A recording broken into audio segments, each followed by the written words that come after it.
పోలీసులు నాగమల్లేశ్వరరావును స్టేషన్కి తీసుకెళ్ళిపోయారు. కౌంటింగ్ రోజునే నాగమల్లేశ్వరరావును స్టేషన్లో ఉంచారు. ఫలితాలు టీడీపీకి అనుకూలంగా వచ్చిన మరుక్షణమే నాగమల్లేశ్వరరావు సెల్లో వేశారు. టీడీపీకి అనుకూలంగా ఫలితాలు రావడం మొదలెట్టాక ఈ గ్రామంలో నాగమల్లేశ్వరరావు ఇంటిపై, అంటే వెంకటేశ్వర ఇంటిపై తెలుగుదేశం జనసేన కార్యకర్తలు రాళ్లు విసిరారు. నాగమల్లేశ్వరరావును స్టేషన్లో ఉంచారు.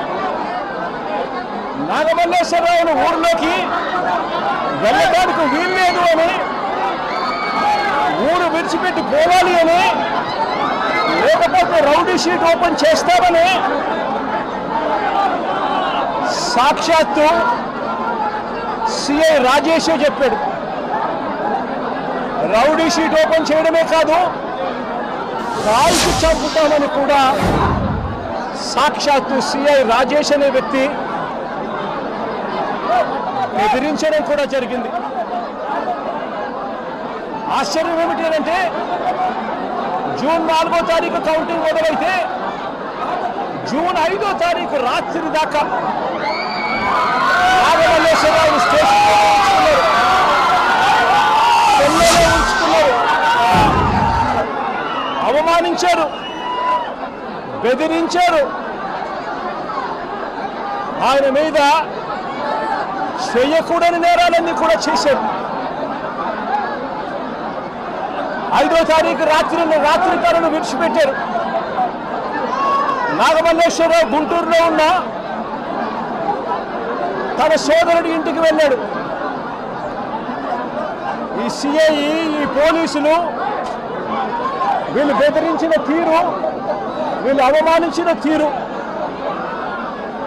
నాగమల్లేశ్వరరావు గుంటూరులో ఉన్న తన సోదరుని ఇంటికి వెళ్ళాడు.